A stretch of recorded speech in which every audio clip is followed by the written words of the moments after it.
going to read a very small excerpt from my novel, which is my memoir. It's Danielle, Ambulances, and an Uber. I'm going to explain why I'm here, and then read a poem, sit down, and then we're going to get started. I mean, they're going to get started. I'm not running nothing. Okay. "There's your Uber," my mom announced while we were driving home one day. I looked up, noticing a fire rescue vehicle whirling by. When I realized what she was referring to, I burst out laughing. She replied, "I am glad you can laugh about it today." I replied, "Yes, that was pretty good." So the story behind that is I am a recovering addict. I suffer from mental health conditions, and I've been through a lot of trauma since the age of 4. So that's why ambulances is part of the ambulances and Uber was, my mom saw the ambulance and knew that so many times through my addiction, really, I had to be rushed to the hospital, overdosing, seizures I knew nothing about. So she's like, "That's your Uber."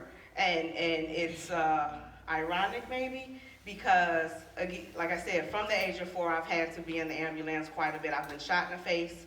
I've been raped by 3 guys. They drugged my drink. I'm not gonna, get into everything, because I know that we're here for the human trafficking. I don't have that experience, but I have the experience of being hopeless. I've tried several times to kill myself since 7th grade. So I know about coming out of what you think is a bottom, even if it's not your bottom, it's bottom enough to say, I don't want to live like this anymore.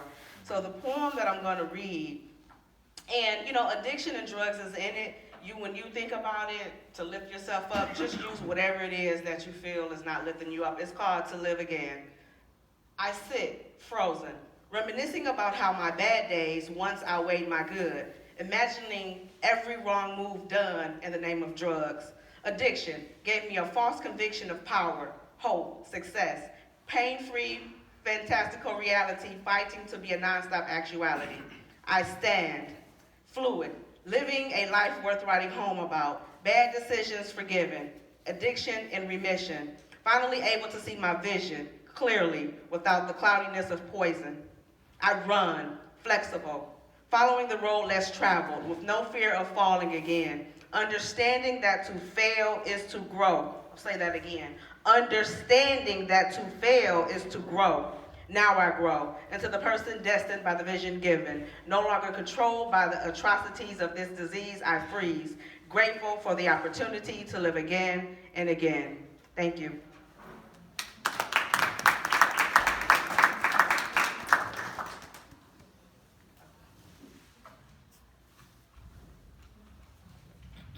Thank you, Danielle. All right, so now we will get started with the panel, and I will introduce Monica Alexander. All right. Good afternoon, everyone. Thank you guys so much for coming today. It's such a touchy subject. Either you're all in or you're all out when it comes to sex trafficking. So I have the distinct pleasure of moderating the panel. These are the subject matter experts. I am just someone who, like I shared with Ivy a story once of how I believe that I prevented my daughter from being trafficked when we lived in Florida in her high school. So I'll introduce the panel. You guys already met Ivy Nicole, but Ivy always wanted to be a baby daddy, a daddy's girl, not a baby daddy's girl. No baby daddy. Keep that clear. She loves to be treated like a princess and called pretty. Sadly, his absence led to insecurities and poor decision making. So she said, I can't change the past, but I can impact the next generation of girls. And that's how she created her foundation. Then we also have Miss Alice J. She's the president of Sister Survivors. After being abducted as a child and exploited through the underground world of human trafficking, she wanted to know why God loved all the children in the world but her. And so that's part of why she created her foundation. Then we have Professor David Milvin. He's from EMU. He's a professor and president of Spiral Freedom Project. In 2015, he assisted the state of Michigan's Governor's Human Trafficking Commission on rewriting the protocols for foster care youth in human trafficking, and has been working on developing a resource guide for survivors in Michigan, which is very much so much needed. Miss Yvette Brown is the founder of Inspiration Detroit Outreach. Yvette started exotic dancing and prostituting throughout the Metro Detroit area, and she was forced into sex trafficking for many years. She is she is one of the first women in Macomb County to have her former criminal convictions set aside under the human trafficking laws in Michigan, which is a huge accomplishment. It's a huge accomplishment. And we also have Corporal Williams. He's a homicide detective. He was deputized by the U.S. Marshals and Task Force, is a U.S. Marshal and Task Force officer on the FBI Southeast Michigan Trafficking and Exploitation Crimes Task Force. He is currently assigned to Detroit Police Department, Vice Enforcement for Human Trafficking Unit, and serves as a current crew chief, which has got to be one of the hardest jobs because he gets to see our women and our men at their absolute worst on both ends. So thank you all so much for being here.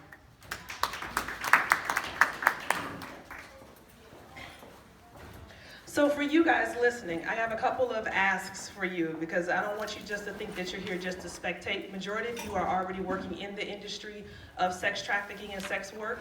You somehow or another, you have a relationship to this world or you would not be here. So my first ask for you is to think about from today, what can you take home? What can you take into your workplaces? What can you take as you shop and you live your life? The second ask that I ask is that you find something that you can learn from.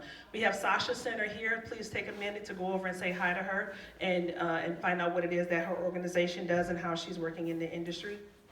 And then think about what role can you play, personally as well as professionally, to help stop or mitigate human trafficking. And then, of course, let's talk about the very end when we have our mix and mingle time. For your conversations, I heard some people talking about politics earlier, some people talking about the weather earlier. Those are not the conversations that we want to have at the end of this. Today we're talking about sex trafficking. It is a touchy subject and it is hard. It's hard to hear, it's hard to be a part of, it's hard to survive, and it's hard to know about, especially if it happened to someone that you know and love. But when we are done, that is the conversation we need to be having at the end of this, is the roles that we plan on playing, the things that we know, and the things that we would like to learn. Can we agree on that? Yes. Yeah. All right. Absolutely. Okay.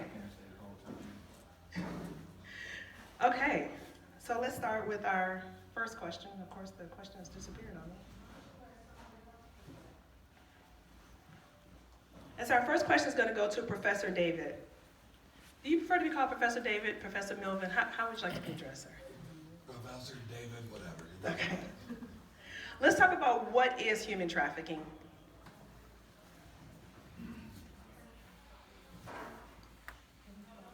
The bottom line of it, it's the buying of other people for exploitation. The bottom line in this, whether it's in, I hate the term sex trafficking, if I prefer to call it rape trafficking. The bottom line of it, whether it's rape trafficking or labor trafficking, the bottom line always is that somebody is being exploited for some type of issue. It could be that person picking the blueberries, the cherries, the apples, or in the rape trade part, it's always the money. The more money that you can get.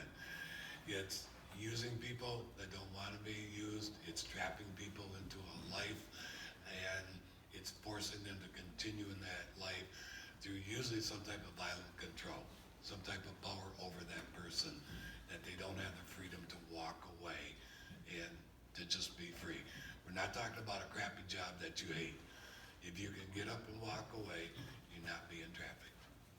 But these people cannot get up, cannot walk away without fear of something happening to them. That's a simple explanation of it. This is still a church, so we are sharing microphones, so anybody who wants to donate some equipment would be greatly appreciated. Also, just so you guys know, this is an open conversation. So I have a set of questions that I'm asking the panel, just kind of get the juices flowing. But if you have questions or comments, please interject, because this needs to be an interactive thing, because we are all one community, okay? All right, so Miss Alice J., who is at risk of being trafficked? Anyone? Everyone? It's not a matter of race or religion or class. It's just it is about power and control. So I could want to take power and control over an adult or a child. It just depends on opportunity. You know, getting a person in a compromising situation to where now I have this information on you what are you willing to do to help me keep this information a secret? A lot of times it could be that simple. It could also be as simple as, a romance. Someone just wanting to be friends, and you don't have to be weak or poor or anything to want to have a friend. And you can seek out the wrong individual, and that individual could befriend you, and again, get you in a compromising situation. And now it's like, I know where your kids live, I know where your father lives. What are you willing to do for me not to hurt them? And they may hurt somebody or hurt a dog or something in front of you, just to show you that their willingness to harm another person or individual or even a thing. So it's many variables to it. It's not like there's one set of person that they are preying on. It's opportunity is what they prey on, the opportunity. May I ask a question? Okay, I have two questions. So the first one, I was just wondering, is there, like statistically, is there an age group that, cause I've seen talks and I've heard memoirs, that is chosen more over the other. I don't hear of like 50-year-old forced. Is it more of a young adult? And I hope that doesn't sound like me asking the question. No, there are no dumb questions. The average age for recruitment is between 11 and 25, because you have to understand that during the 11 to 20s, you're very vulnerable and you're very easy to manipulate. And even if you're strong, even if you're from a Christian background, it doesn't matter. But a lot of times that's the age that they're trying to recruit, because they're easier to manipulate. And even up to 25, where girls are trying to explore different things and explore themselves, they get caught up in compromising situations. But that's not to say that somebody who's 40 or 50 may not be exploited as well. And then my second question, or did you want to tackle on that? The ages that, from being out here doing the operations that we do, I've seen them as young as 12, 13, 14 years old. And the oldest I've seen, which was a couple weeks ago, she was 49. So the ages vary, it's just all about, opportunity that presents itself to the predator. That's what I call them, predators. Question? Yeah, I was just gonna add on to what you're saying. I have been, I guess kind of shocked, because sometimes you think if a person is older, 35, 40, 50, whatever, that they would not, end up in a situation. But what I've been seeing lately is, women is 35, 40, 45, like you said, 50, who had, been down on their luck or just wanted somebody to love them, been in a situation, trust the person, and this person did just like she said, I'll kill your child, I'll do this, and then they found themselves in a situation. It's embarrassing for them to go to the police to say, I'm 50 years old, this man did this to me, I'm in a situation. It's very embarrassing. And then I've had young ladies that's like 36, 38 recently, who, there's a young lady, she's in her 30s, and she recruited women and children. And so what she did was, somebody that I happen to know, she had asked her to go out on a boat with her. And she was, because they're friends, and she said, okay. And then she said, no, I don't want to go because I need to read and do some things. And then she kept trying to make her. Well, she found out later through a man who knows what the girl does, that she was recruiting her. And as she went out on the boat, she would have get caught up in this human trafficking thing. And then, if you out on a boat in the water and somebody said, I'm going to throw you over if you don't do this, and then I'm going to harm the child, you caught up in a situation. So, like he said, it can be any age, and I've been shocked to see it. Only because we think as young people, you can be any age. It's been people 35, 40, 50, it's happening to them too.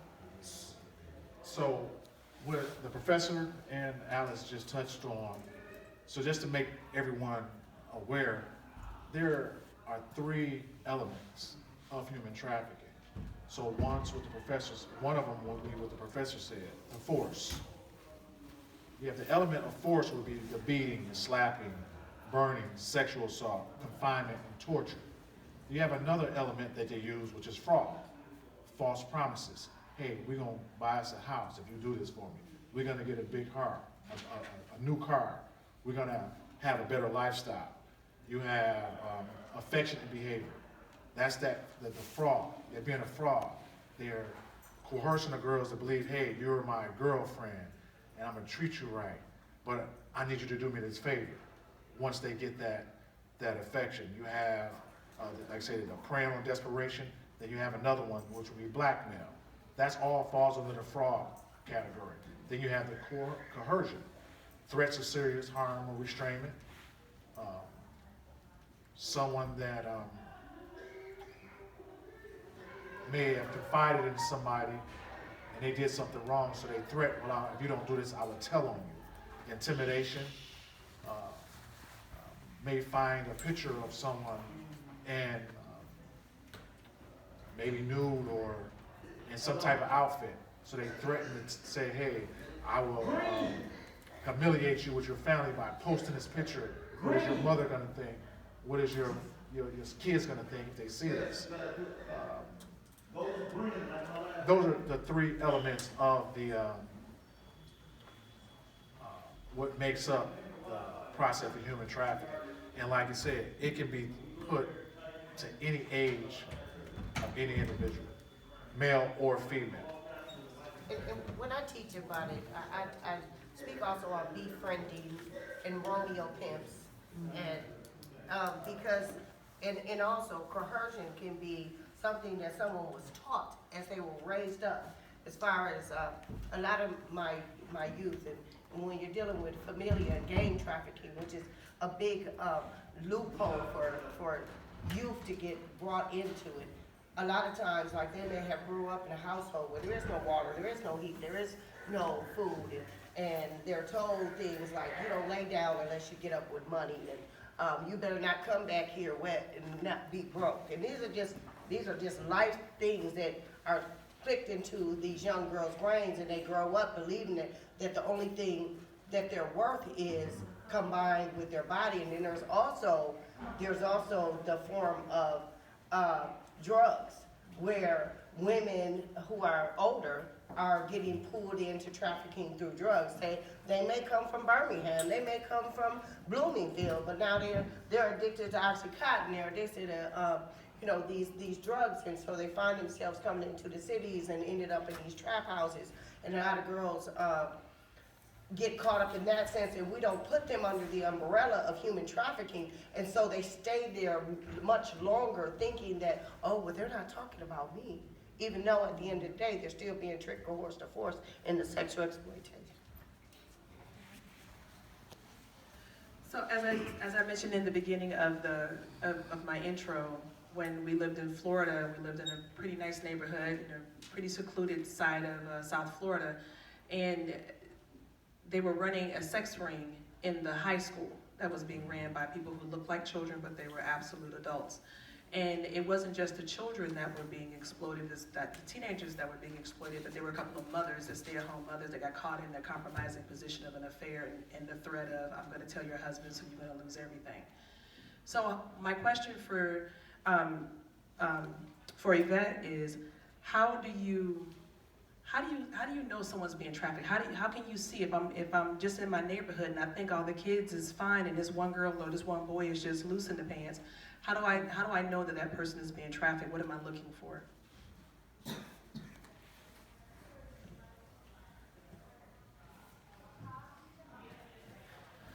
Well, I don't have all the answers to the trafficking. The professor and the sergeant might know this answer a little better than myself, but by me being a survivor, if I was looking for another victim, because you're not a survivor till you come out of the lifestyle. So if somebody's being victimized, family problems to me is a big red flag. I don't want to bash parents or grandparents or aunties or any of the village, because it should be a village. I think that we lost the villages back in the day. We need to try to reform the family dynamic in the villages if you want to save your children, the youth. That's a part of this sex trafficking, because it's all age segments. But if you want to focus on as a parent or as a family, how can you spot this and how can you save a youth? Then you need to look for the red flags, dysfunctional family lifestyles, cussing and fussing, drug use, depression.